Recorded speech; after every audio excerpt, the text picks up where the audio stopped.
Hi, welcome to Light Camera Author. I'm Jim Juno, and this is the show where we talk with authors who write books about Hollywood and classic entertainment. And I have with me tonight a special guest. His name is Samuel Garza Bernstein, and he has a new book out now called Starring Joan Crawford. And it's a deep dive. Samuel, this is a deep dive into her film career, isn't it? Very much so.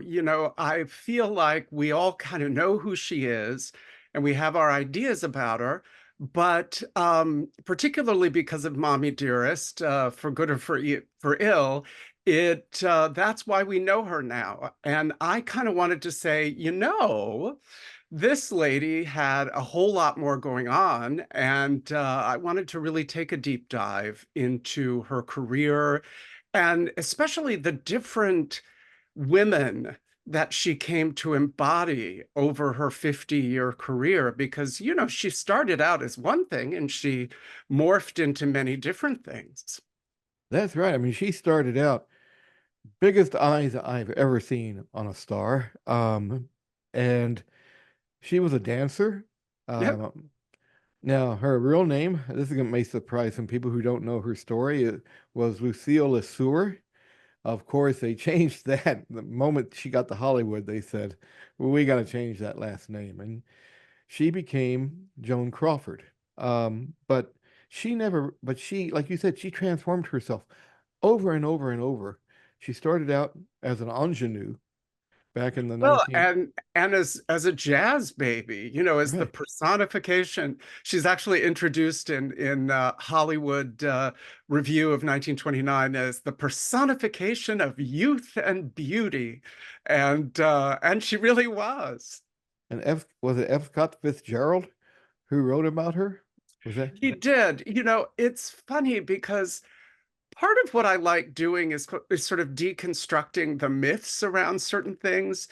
And, it's that, she's the best example of a flapper and she's this and she, all these deep things that he said about her.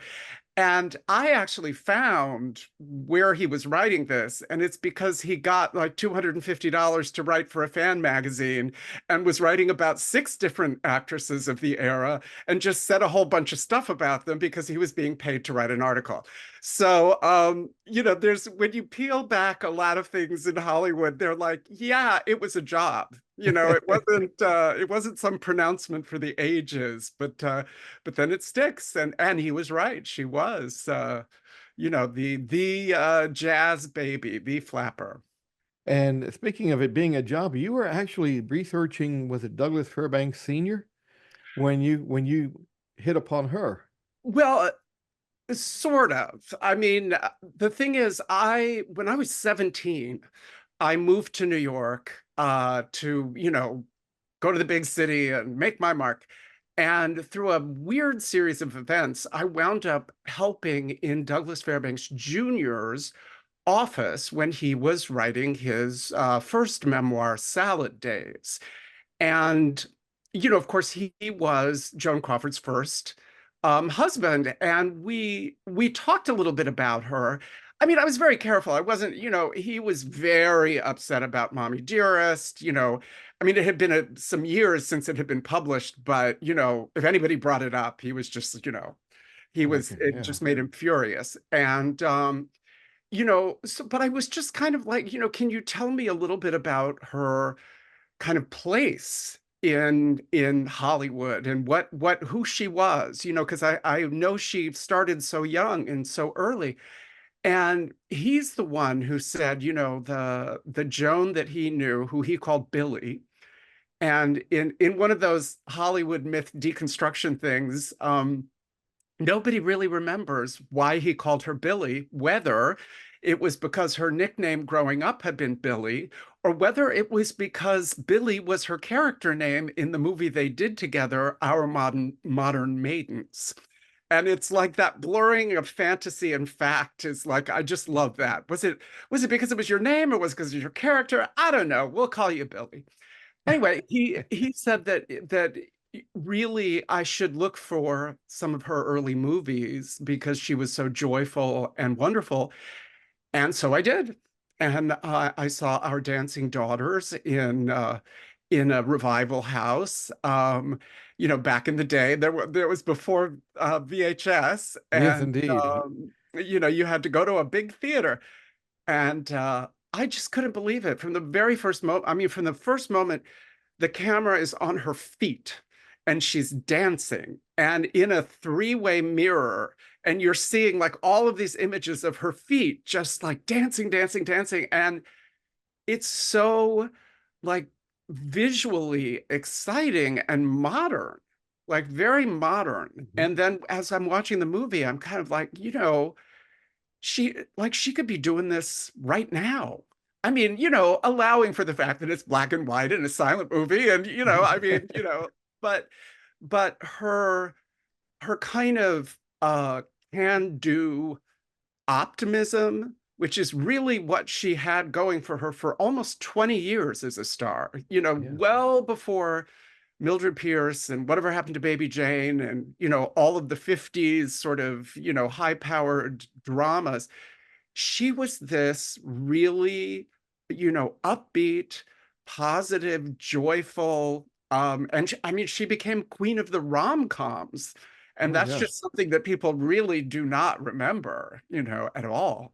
No, and I mean Clark Gable, I believe was that he was in hit her Our Dancing Daughters, I believe. No, no, no, Wrong no. He one. was Okay. not. She predated Clark Gable by about 6 years before he made his first movie. I mean, she made her first movie in 1925, That's right. Yeah. and she was either 19, 20, 21, 22, or 23. And, That's right, because nobody really knows when she was born, you know. well, I like playing with that, with that thing because well, first of all, I relate. My own age is a little bit fluid, but it is almost certain that she was born in 1906. So she would have been 19 years old when she made her first movie. And, she was a star till the very end, name above the title star until her very last project.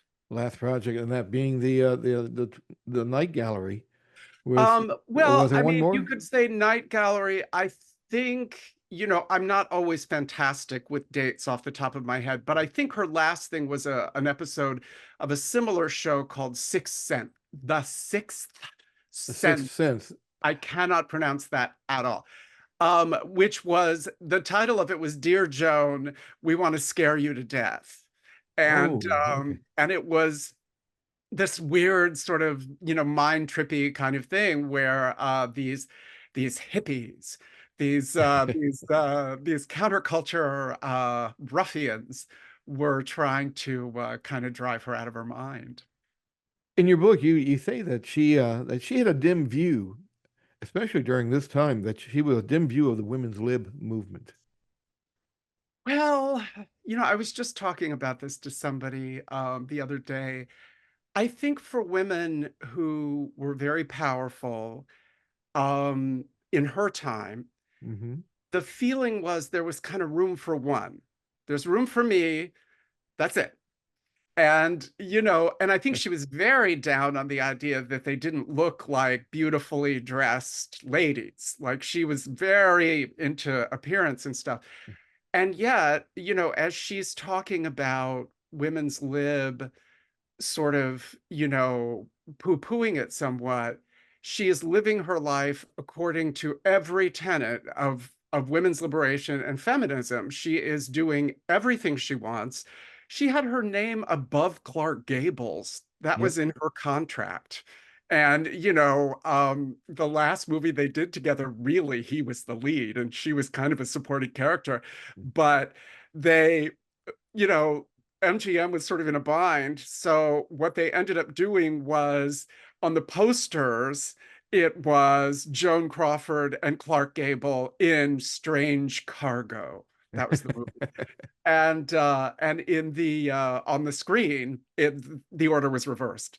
So they sort of split the difference. But she was not going to give up any of her control. I mean, Whatever Happened to Baby Jane was a movie. She found the book. She bought the Mhm. book. She found everyone. She got Betty Davis to do it. She got the director to do it. She was very much in charge and very unconcerned with, kind of making people feel like she wasn't, you know, being, forthright. She was Right. very forthright about her sense of herself and about her work, and she was deadly serious about her work. I mean, nothing came before it. In the 50s, she would even sort of move into her dressing room on the lot, Mhm. and just sleep there so that she could immerse herself in the role and stay involved and just not have any distractions. She can, and she fought back from the Hollywood machine because she was labeled, first off, she was the number one actress, I believe. Now, I'm bad at dates too, but 1930, I believe She she was, was the number one star. She was yeah, she was not the number one female. She was the number one actor overall. Yes. overall, and she was in the top 10 for the next, I think, 7 years. And she kind of climbed her way back in the after Mildred Pierce for a little while. And she, you know, from the very beginning, she started out playing the boring girlfriend roles. Mhm. Like for a couple of years, she was like, I always think of those roles as the ones who, the hero is doing something brave and scary, and the girl goes, "Don't do it." Or she goes, "Be careful." Like she has no mind of her own. She's just there to kind of like let the narrative go forward for the hero. Well, she did that for a couple of years, and she really launched a campaign of going to sort of every social event, every nightclub, everything in Hollywood, and doing this jazz baby persona, which was, I mean, she loved doing it. She loved dancing. She loved all of that, but it was also not necessarily her natural way of being. She was very much an introverted extrovert.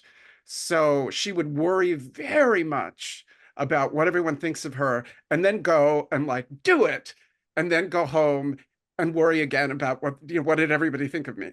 But she displayed basically the character she played in Our Dancing Daughters to every studio executive and said, this is what I should be doing. Yeah. This is what I should be doing. And when she did it in 1928, even, 6 years later, 7 years later, well into the sound era, she was still, because of Our Dancing Daughters, the girl that most teenage girls in America said they most wanted to be like. And, that's staying power when it comes to, and a silent movie at that. Yeah. They were still that into that character that she created. Of course, on the screen by then, Joan Crawford had already become somebody else. But but they still thought of her as that young girl saying, I want my life to be what I want it to be, and I'm not going to let anybody stop me from doing what I think is the right path for myself. You divide your book into five different sections, Yeah. and like and it's the early life, I mean, early career, and then the box office poison, and then the Yeah. comeback, Yeah. um, and The then Hollywood story is always you're a star, you're nothing, you come back, you're nothing, you're broke, you're rich, it's always just from one extreme to the other. but she really, I mean, after the jazz baby era, she started playing a part which she played in real life, I think, until the end of her career, and that being the strong, independent woman, um, starting with Mildred Pierce.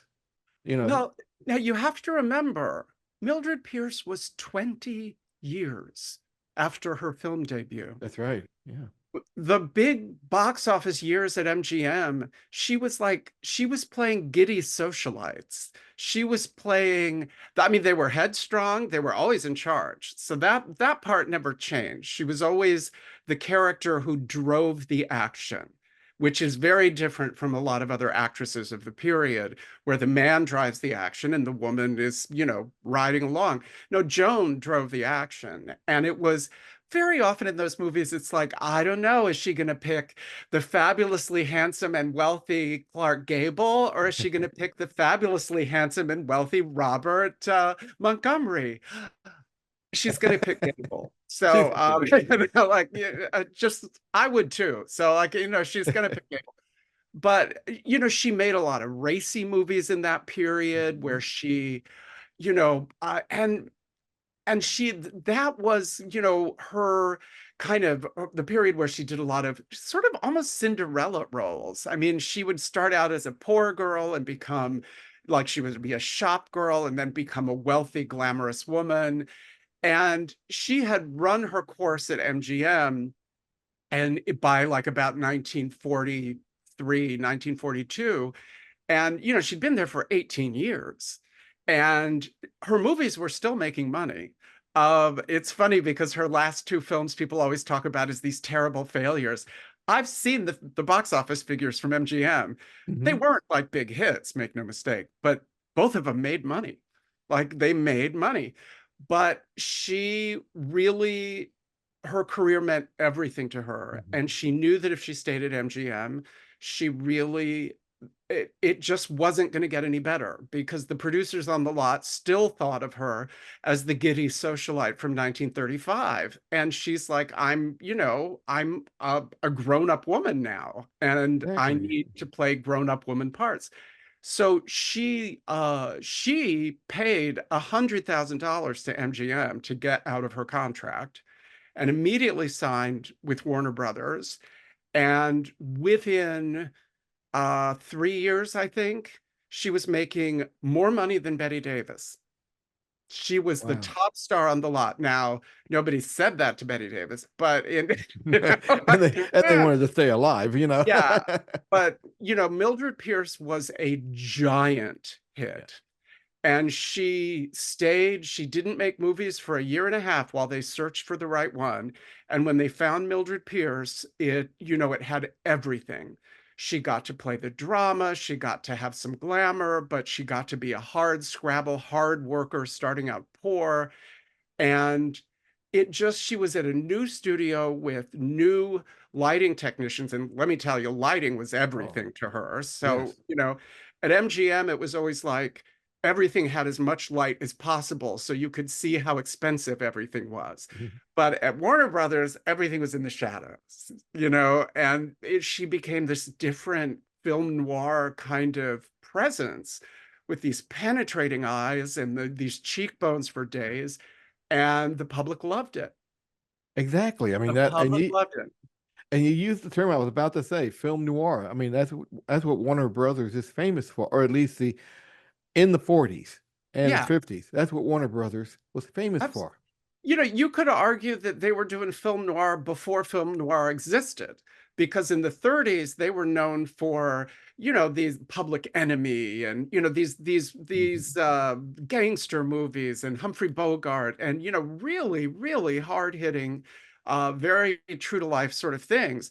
And but they had this kind of edge to them, this kind of downbeat, all is not well with the world, which is the opposite of MGM's ethos, which is, everything is Wonderful. wonderful, like the world is wonderful. And I think that blended it very naturally for Warner Brothers into an embrace of noir, post-war and into the 50s. Tell me how she became an icon for the LGBTQ Q plus community.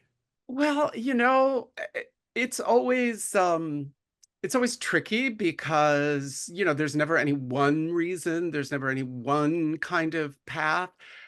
But she certainly in the 50s started becoming larger than life, and in a way that is not unlike a drag queen.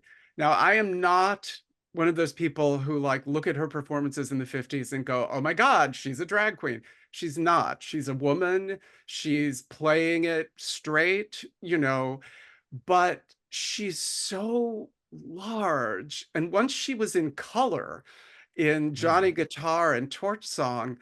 I mean, those big red lips and those giant eyes and all of it in Technicolor. And it was just, um, it was just so theatrical and so dramatic, and that's very much a kind of of a thing that my community, that the LGBTQIA plus community, really we just kind of feast on that, and we like that whole like long suffering on screen kind of thing, and in a serious way, I think some of the sense of suffering, perhaps at that time, particularly, made gay people think of their own trajectories where they felt, like they were outsiders and outcasts. And particularly because she was such a strong woman, there was always this sort of air once the 50s came around and into the 60s of her being a little bit of an outsider. She wasn't like other women. And Right. and the other characters in her movies would talk about that. They would, you're not like other, you're in some of them, they would call her a monster. Well, Uh, the women yeah. in the movie, The Women, I mean, she did not play a likable person in that movie. I'll say No, that much. and The Women was kind of one of her last giant MGM hits. That goes back to 1939. And Mhm. The Women in, 1939 was this hallmark year of Hollywood where you had The Wizard of Oz and Gone with the Wind, and you had all of these amazing movies. And The Women was in the top 10 for the year at the box office. It was number 10 for the year. And it was a huge hit at the time, just a huge hit. You mentioned her being she plays a strong woman on screen, but in real life, especially after her fourth husband passed away, Al Steele, who was head of Pepsi. Yeah. They wanted the Pepsi people, in their infinite wisdom, wanted to get her out of Pepsi because it's like, no, we don't need you here. Yeah. And she stood up to the board of directors. Now they got that scene right in Mommy Dearest, almost, Well, I mean, almost that scene never happened. I mean, right. it never happened like that. She never in a million years would have in a board meeting said, "Don't fuck with me, fellas." Yeah, She just I hope it's okay to say that on your show. I don't that's know if it, okay. We've had that said but before. Yeah. um but she would never have said that in public. She did not need to. She did not need to be that um sort of corny and dramatic Mhm. because she had that power and they knew she had that power. I mean, ultimately she was with Pepsi for another 10, 12 years after his death, and I mean, what she did for that company, she wasn't in the advertising that the public saw. She was not the face of Pepsi to the public. Mhm. She was the face of Pepsi to the bottlers worldwide. And what that meant is that when you were, going into a new territory, say, and you wanted to go up against Coke and you wanted everybody in the infrastructure at Pepsi in Argentina or in Kenya or wherever, in Italy, she could show up and 20,000 people would show up at the airport. A story that would have gotten maybe one little story in the business section was Mhm. suddenly on the front page, and she was on the front page for days and days and days. She used to bring 5 outfits to wear every day. Not because, I mean, look, she liked dressing up, she liked but what she knew is that if she wore different clothes in all of those pictures, then every single one of the pictures would be printed. If you had her in the same clothes at 5 different events, they're not going to print, from all 5 events because that's not interesting. So that's why, I mean, look, she liked her clothes. She was who she was. But when people think of her traveling with 39 pieces of luggage, there was actually a business reason for doing that. She knew And how to handle. She knew how to handle publicity.